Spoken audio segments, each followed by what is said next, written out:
Bismillahirrahmanirrahim. Assalamualaikum warahmatullahi wabarakatuh. Perkenalkan, nama saya Aldi Suendra, NIM 0310191009. Saya merupakan mahasiswa Tadris Biologi Fakultas Ilmu Tarbiyah dan Keguruan Universitas Islam Negeri Sumatera Utara, Medan. Nah, adapun dalam video kali ini saya akan membuat video mengenai pembelajaran mikro atau micro teaching dengan dosen pembimbing Bu Sarifah Widya Ulfa, MPD. Nah, itu saja pengantar dari saya. Kepada sobat pelajar, silakan simak video berikut mengenai micro teaching dengan materi struktur dan fungsi sel.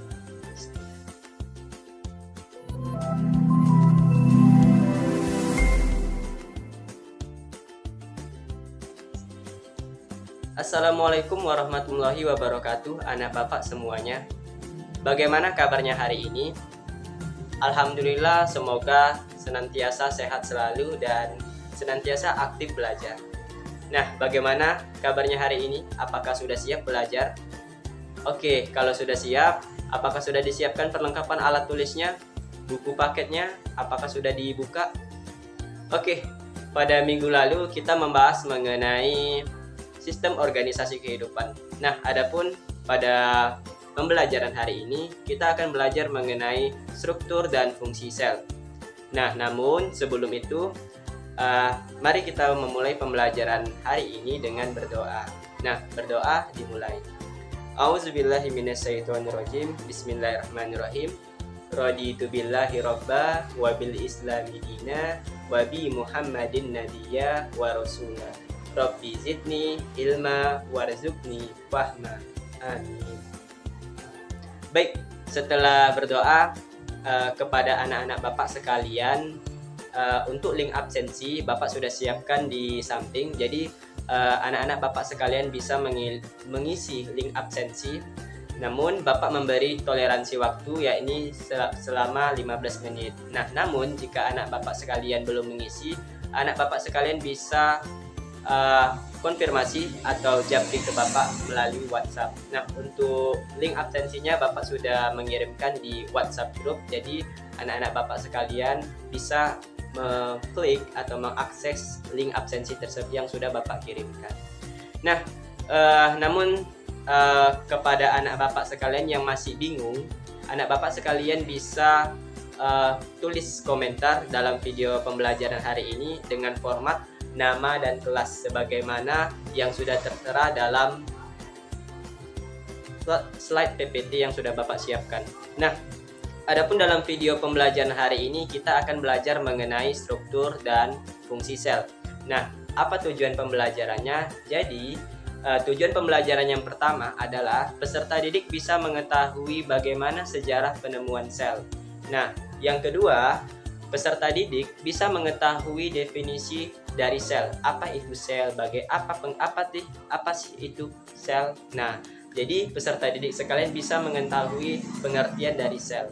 Yang ketiga, peserta didik bisa mengetahui dan menyebutkan struktur dan organel-organel yang ada pada sel serta fungsinya. Kemudian yang keempat, peserta didik mengetahui perbedaan antara sel hewan dengan sel tumbuhan. Jadi sel hewan dengan sel tumbuhan itu berbeda ya anak Bapak sekalian. Dan yang terakhir, yang kelima, peserta didik bisa mengetahui bagaimana cara reproduksi sel. Bagaimana cara sel memperbanyak diri, apakah dengan membelah diri atau melalui kawin. Nah, jadi dalam pembelajaran hari ini kita akan belajar mengenai seluk-beluk semuanya tentang sel.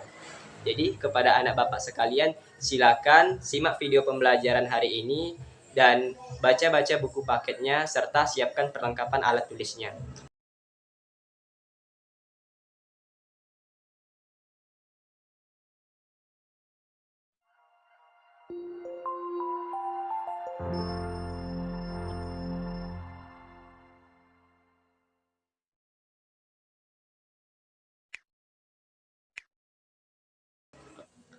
Oke, Ananda semua, hari ini kita akan belajar mengenai struktur dan fungsi sel. Nah, bagaimana bentuk sel? Anda semua bisa melihat gambar bentuk sel hewan di samping. Nah, jadi gambar di samping adalah salah satu contoh bentuk sel hewan.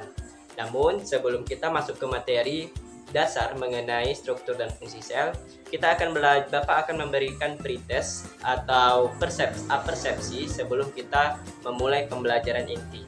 Nah, jadi yang pertama, Anda semua bisa lihat gambar di samping. Nah, apa yang anak-anak Bapak sekalian lihat di situ? Oke, di situ ada peternak, bisa dibilang sebut saja Pak Anto.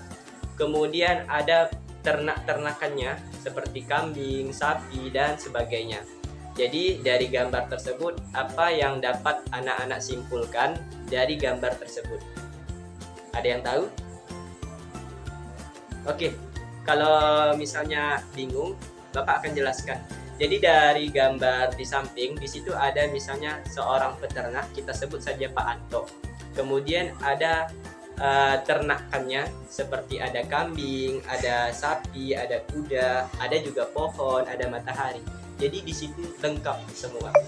Nah, jadi dari gambar semua itu kita bisa lihat atau kita bisa simpulkan bahwasanya di situ terdiri dari organisme atau makhluk hidup. Kita sebut kuda itu sebagai makhluk hidup atau hewan. Kemudian kita sebut ada manusia, kemudian ada tumbuhan.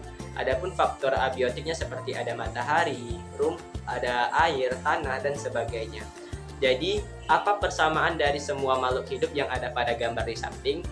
Ada yang tahu?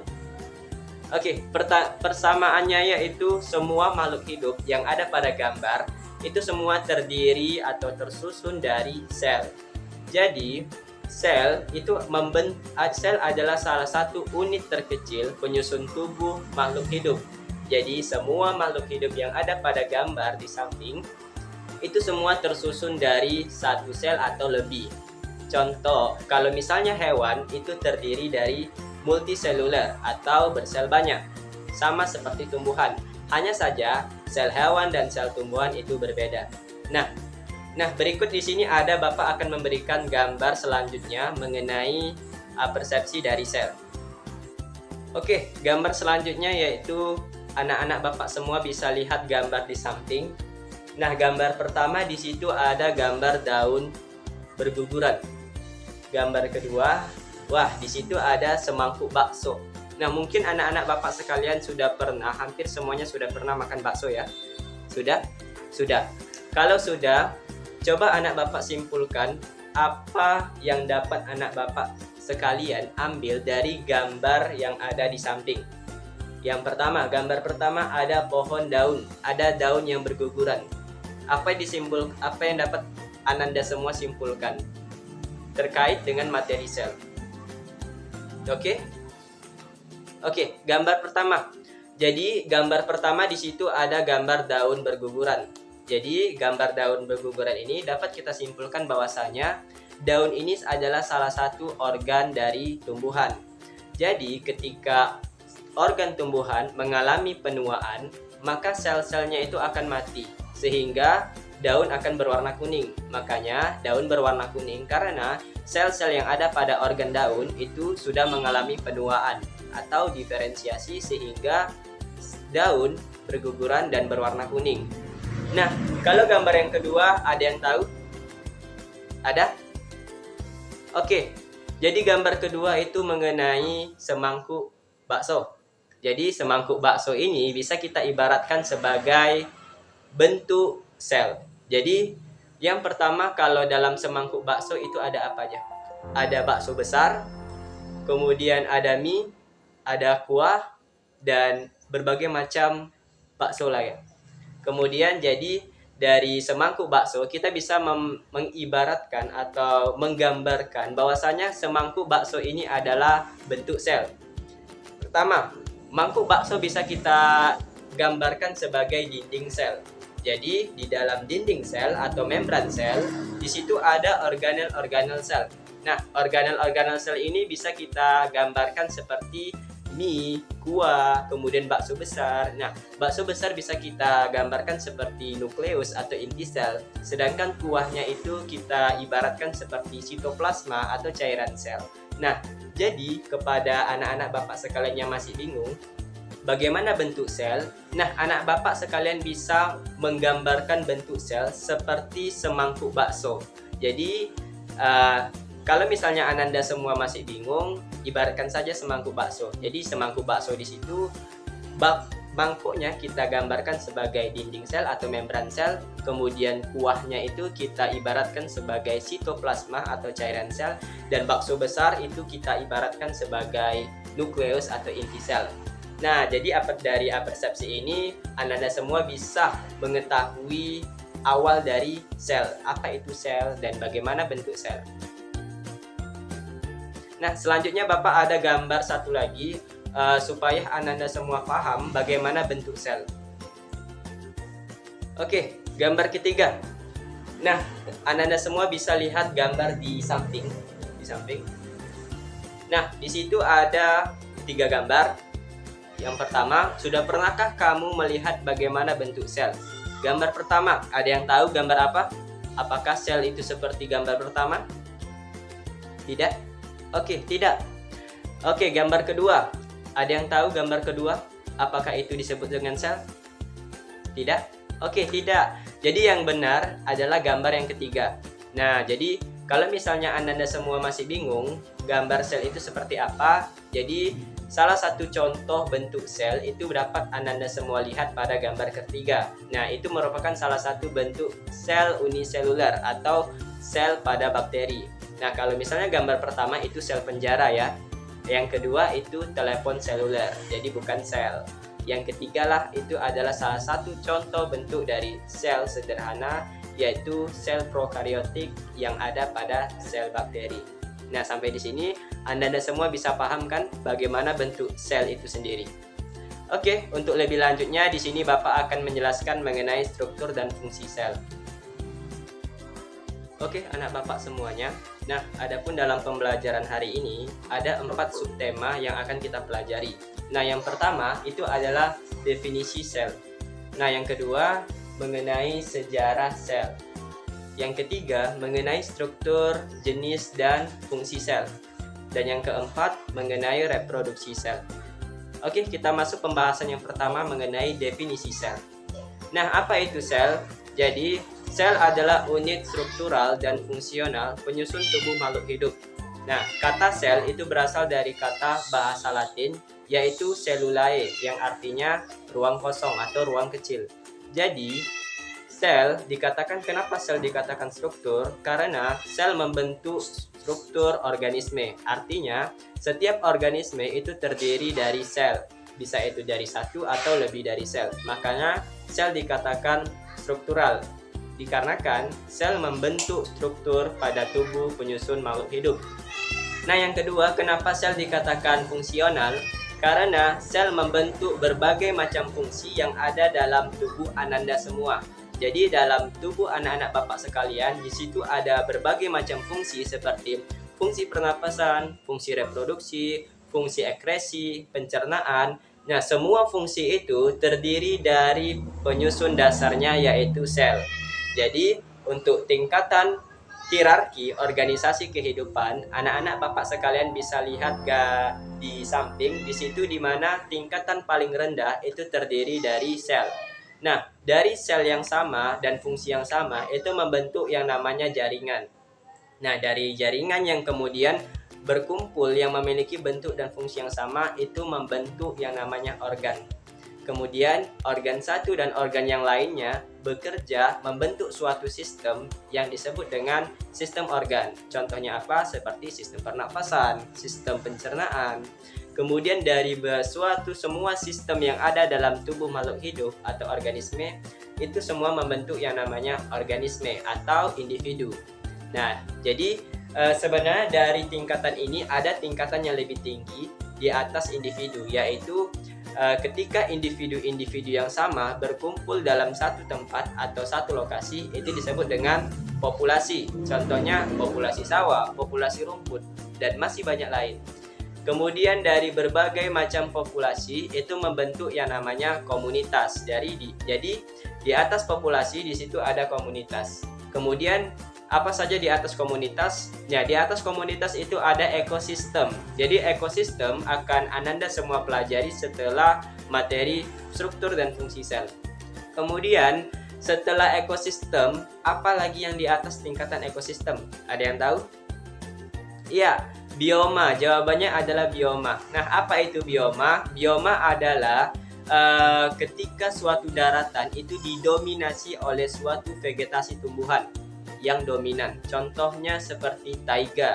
Taiga itu biasanya di daerah-daerah salju. Di situ ada banyak pohon-pohon yang seperti pohon Natal. Nah, itulah disebut dengan bioma taiga. Contoh bioma lainnya yaitu seperti hutan hujan tropis, itu ada di Indonesia. Jadi bioma di Indonesia adalah hutan hujan tropis. Selain itu ada padang pasir, kemudian taiga, kemudian ada tundra, dan masih banyak lain yang berbagai macam bioma yang ada dan dapat Ananda semua baca di buku paket yang sudah tersedia.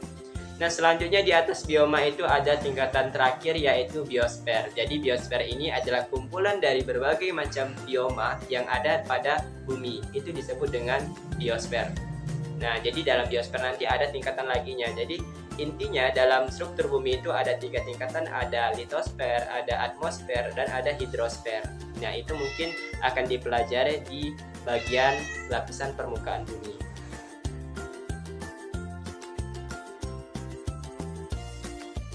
Oke, kita masuk pembelajaran selanjutnya setelah definisi sel. Nah, jadi dari sini Ananda semua sudah tahu kan apa itu sel? Nah, oke anak bapak sekalian, kita masuk ke materi yang kedua yaitu mengenai sejarah penemuan sel. Jadi, bagaimana sel bisa ditemukan? Nah, sebenarnya sel ditemukan mengenai sejarah penemuan sel ini, Ananda semua bisa melihat pada buku paket yang sudah tersedia bahwasanya sel pertama kali ditemukan oleh ilmuwan yang bernama Robert Hooke pada tahun 1665, di mana pada saat itu ia melakukan pengamatan dengan menggunakan alat mikroskop sederhana yang ia buat. Nah, jadi dari pengamatan tersebut ia mengamati dengan menggunakan mikroskop sederhana dan dia menyimpulkan bahwasanya terlihat adanya ruang-ruang petak kosong pada sel kulit mati kayu. Nah, ruang petak kosong inilah kemudian yang ia sebut sebagai sel. Kemudian pada tahun 1838 sampai 1839 ada seorang ilmuwan bernama Matthias Cayleden dan Theodor Schwann. Nah, mereka mengemukakan prinsip dasar baru nih mengenai sel. Jadi, ia menyimpulkan bahwasanya setiap makhluk hidup itu terdiri dari satu atau lebih sel. Kemudian, sel adalah unit terkecil yang struktur dan fungsi pada makhluk hidup. Dan yang ketiga itu ia menyimpulkan bahwasanya sel itu berasal dari proses penggandaan atau replikasi dari sel sebelumnya. Nah, untuk lebih jelasnya Ananda semua bisa lihat pada slide PPT yang sudah Bapak sediakan. Nah, oke.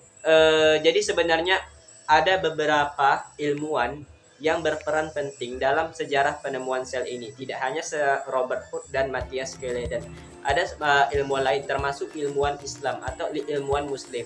Namun di sini Bapak hanya menyampaikan mengenai 2 ilmuwan ini saja. Untuk lebih jelasnya, Anda semua bisa baca di buku paket yang sudah tersedia mengenai bagaimana sejarah penemuan sel untuk lebih lengkapnya.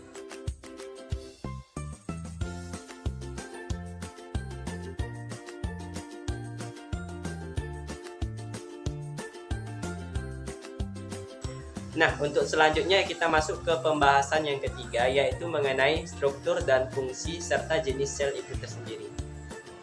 Nah, oke, kita lanjut ke materi yang ketiga mengenai struktur, jenis, dan fungsi sel.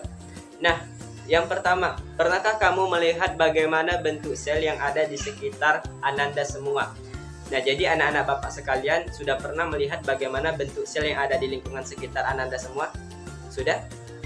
Oke, kalau misalnya sudah pernah, di sini Bapak menyediakan 4 gambar yang ada di samping. Nah, di sini ada 4 gambar. Ada yang tahu gambar pertama itu mengenai sel apa? Tentang sel apa? Sel darah. Oke. Jadi gambar pertama benar. Jadi gambar pertama itu menunjukkan sel darah merah pada makhluk hidup. Jadi sel darah merah dapat Anda semua lihat pada gambar di samping. Yang kedua, ada yang tahu gambar apa? Yang laki-laki pasti sudah tahu gambar apa ini. Sperma. Iya. Jadi gambar kedua itu mengenai sel sperma. Jadi sel sperma ini adalah sel gamet pada laki-laki atau pada jantan hewan. Nah, yang ketiga ada yang tahu gambar apa? Bingung?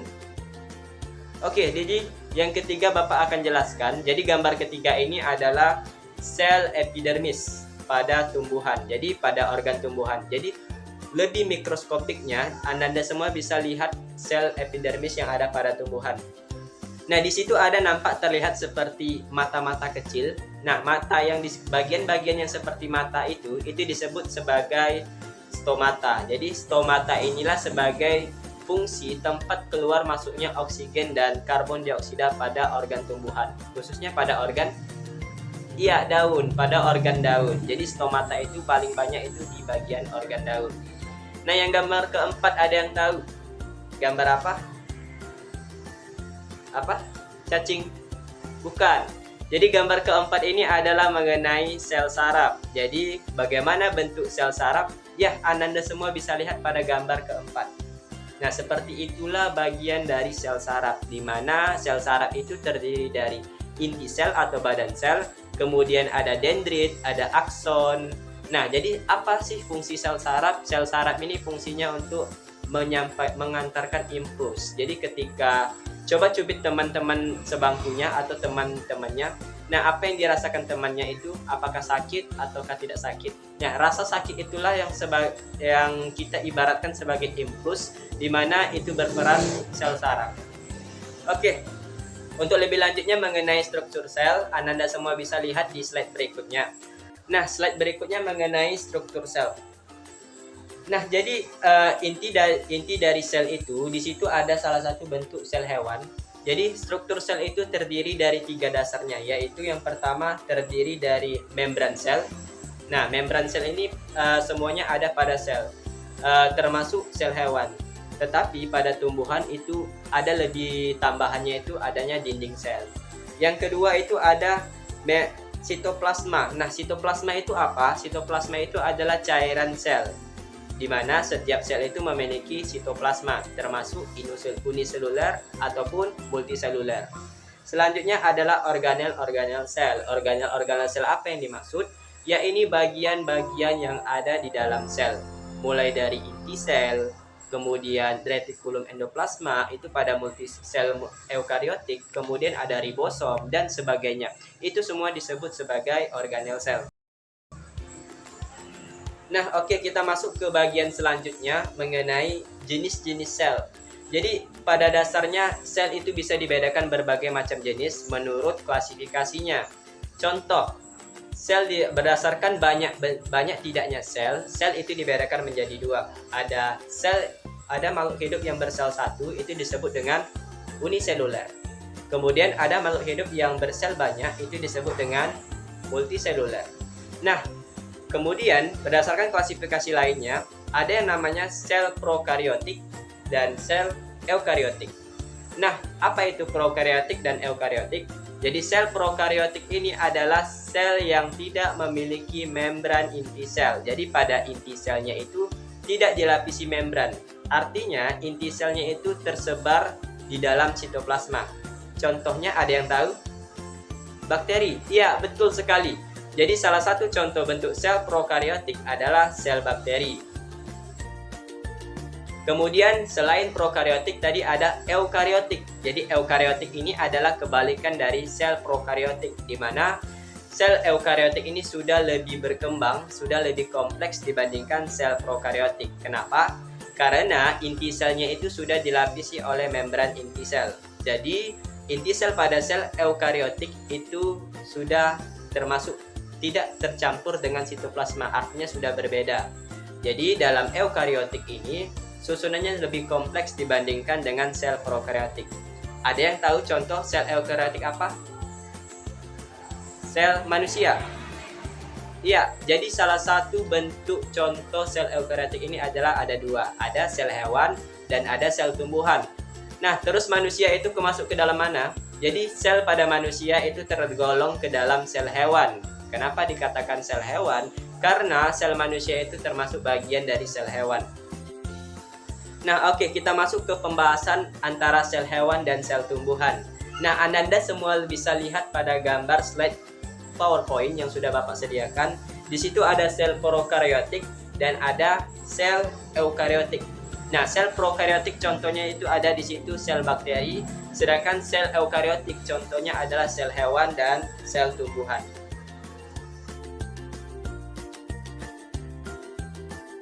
Oke, kita masuk yang pertama, pembahasan pertama mengenai sel prokaryotik. Nah, apa saja sel prokaryotik ini?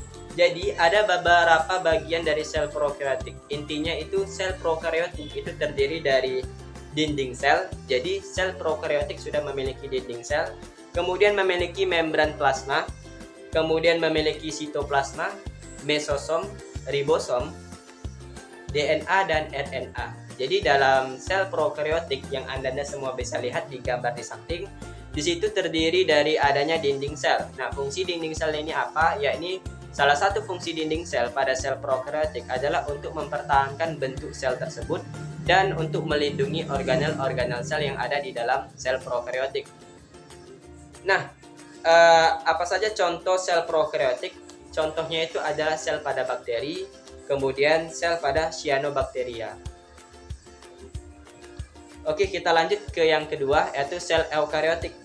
Nah, ada beberapa organel yang ada dalam sel eukaryotik. Yang pertama itu terdiri dari inti sel atau nukleus. Nah, jadi dalam sebuah sel itu ada namanya inti sel. Nah, apa fungsi inti sel?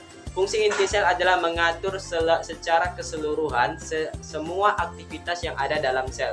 Jadi, semua aktivitas yang ada dalam sel, mulai dari respirasi sel dan sebagainya, itu semua diatur oleh inti sel. Jadi di dalam inti sel itu terdapat dua asam nukleat di mana terdiri dari DNA. Nah, di mana dari DNA ini akan terbentuk melalui sintesis protein, terbentuk yang namanya RNA dan akhirnya membentuk protein. Nah, untuk lebih jelasnya Ananda semua, anak-anak Bapak bisa lihat video mengenai sintesis protein yang sudah Bapak kirim di grup WhatsApp. Oke, bagian kedua adalah retikulum endoplasma. Nah, retikulum endoplasma ini ada dua, ada retikulum endoplasma kasar dan retikulum endoplasma halus. Apa bedanya? Retikulum endoplasma kasar itu bedanya ditempeli oleh ribosom, sedangkan retikulum endoplasma halus itu tidak ditempeli oleh ribosom. Terus apa fungsinya? Ya, fungsinya berbeda. Jadi untuk Ananda semua bisa lihat untuk berbagai macam fungsi organel sel dapat dilihat pada tabel berikut ini.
Oke, kita masuk ke bagian selanjutnya, yakni perbedaan sel hewan dan sel tumbuhan. Nah, apa saja beda sel hewan dengan sel tumbuhan?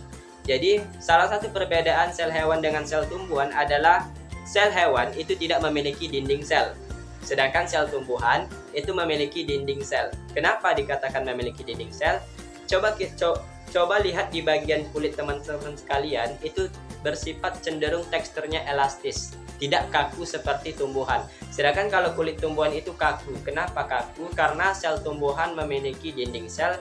Selain itu, sel tumbuhan juga memiliki sel penyokong atau penguat seperti sklerenchyme dan kolenchyme. Makanya sel tumbuhan cenderung lebih kuat dibandingkan sel hewan karena memiliki dinding sel. Kemudian perbedaan yang kedua adalah sel hewan itu tidak memiliki plastida. Nah, apa itu plastida? Plastida ini bisa dibilang bagian dari sel tumbuhan yang berfungsi untuk proses fotosintesis. Sedangkan pada hewan itu tidak ada plastida karena sel hewan dan manusia itu termasuk ke dalam jenis organisme heterotrof atau tidak bisa menghasilkan makanan sendiri. Kemudian perbedaan yang ketiga yaitu sel hewan memiliki sentriol dan lisosom, sedangkan sel tumbuhan itu tidak memilikinya. Kenapa? Karena dalam sel hewan itu terjadi proses pembelahan dan pencernaan sel hewan, sedangkan pada tumbuhan itu enggak. Kenapa? Karena proses pemperolehan makanan pada sel tumbuhan itu sudah dilakukan oleh diplastida atau proses fotosintesis. Kemudian perbedaan yang keempat itu adalah sel hewan memiliki vakuola yang lebih kecil dibandingkan sel tumbuhan. Jadi vakuola pada sel tumbuhan itu lebih besar dibandingkan dengan sel hewan.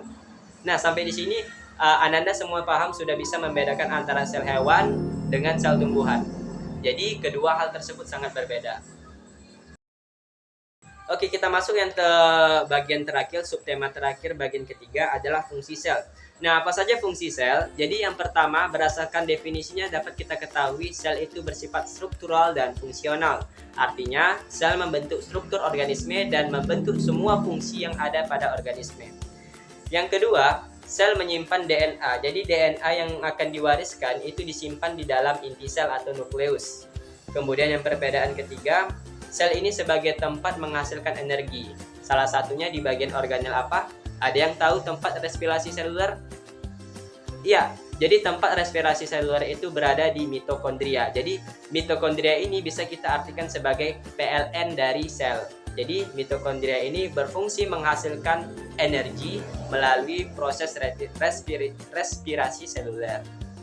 Nah, selanjutnya fungsi sel yaitu sebagai tempat untuk mengangkut dan bertukarnya berbagai zat. Jadi dalam sel ini terjadi proses pertukaran atau metabolisme sel. Selain itu, sel juga menjalani berbagai proses metabolisme yang ada dalam tubuh Ananda semua. Mulai dari sistem pernapasan, itu juga melibatkan sel, mulai dari sistem reproduksi, sistem saraf, dan berbagai macam fungsi sistem organ yang melibatkan sel. Oke, kita masuk ke bagian terakhir, tema keempat, yaitu mengenai reproduksi sel. Nah, jadi reproduksi sel ini atau perbanyakan sel itu terjadi melalui berbagai macam bentuk. Yang pertama ada amitosis. Nah, A itu tidak, mitosis itu tahapan pembelahan. Jadi amitosis artinya sel itu mengalami perbanyakan tanpa melalui proses tahapan pembelahan. Artinya sel membelah secara konstan atau tiba-tiba. Sedangkan yang kedua ada mitosis. Mitosis ini melalui proses tahapan pembelahan. Jadi dalam mitosis ada berbagai macam tahap, mulai dari profase, ada metafase, anafase, dan telofase. Nah, jadi proses pembelahan mitosis ini menghasilkan dari satu induk menghasilkan dua anakan. Jadi proses yang ketiga adalah meiosis. Jadi meiosis ini berbeda dengan mitosis. Bedanya itu apa? Kalau mitosis cuma satu kali pembelahan, hasilnya dari satu menjadi dua, dari dua menjadi empat. Beda dengan meiosis, di mana meiosis ini menghasilkan 4 anakan. Jadi dia mengalami dua proses tahapan. Jadi meiosis ada meiosis 1, ada meiosis 2. Artinya meliputi proses tahapan profase 1, kemudian metafase 1, ada anafase 1, telofase 1, dan profase 2, anafase 2, dan seterusnya. Jadi melalui dua tahapan. Nah, jadi dalam proses pembelahan meiosis dari satu indukan menghasilkan 4 anakan. Begitu seterusnya. Untuk lebih jelasnya, Anda semua bisa lihat gambar di slide PPT yang sudah Bapak siapkan. Itu adalah salah satu contoh gambar dari proses pembelahan sel, mulai dari amitosis, mitosis, dan meiosis. Bapak ada postes atau pertanyaan sebagai bentuk pembelajaran terakhir hari ini. Nah, silakan Anda semua cari jawaban terkait pertanyaan Bapak yang sudah Bapak sampaikan sebagai bentuk tugas individu dari Anda semua. Nah, sebagai bentuk terakhir pembelajaran hari ini secara daring, Bapak akan menyampaikan beberapa motivasi dari telur. Jadi, jika sebuah telur dipecahkan oleh kekuatan dari luar, maka kehidupan di dalam telur akan berakhir. Akan tetapi, sebaliknya, jika telur dipecahkan dari kekuatan dalam, artinya kehidupan dalam telur akan ada dan telah lahir. Jadi dari situ dapat kita pelajari bahwasanya hal-hal yang besar itu selalu dimulai dari dalam diri kita, bukan dari luar. Oke, mungkin itu saja pembelajaran kita hari ini mengenai struktur dan fungsi sel. Semoga Anda semua paham mengenai pembahasan materi kita hari ini. Oke, meskipun kita belajar secara daring, tidak bisa tetap muka, tapi tetap semangat belajarnya, tetap giat belajar, dan jangan lupa kutipan kita hari ini adalah jangan pernah berhenti belajar karena hidup tak pernah berhenti mengajarkan. Nah, oke, mungkin itu saja pembahasan dari Bapak mengenai hari ini. Tetap semangat belajarnya. Semoga Anda semua bisa menjadi siswa-siswa pintar dan berprestasi dan dapat membanggakan kedua orang tua Anda semua. Tidak hanya kedua orang tua, bahkan bisa berprestasi di kehidupan masyarakat, bangsa, dan negara. Nah, itu saja pembahasan Bapak hari ini mengenai struktur dan fungsi sel. Jangan lupa tugasnya dibuat ya, dituliskan mengenai pertanyaan terakhir Bapak tadi. Nah, sekian, terima kasih dari penyampaian Bapak. Wabillahi taufiq wal hidayah. Wassalamualaikum warahmatullahi wabarakatuh. Ya, jika ada pertanyaan Anda semua, silakan ketik di kolom komentar. Insya Allah Bapak akan menjawab pertanyaannya.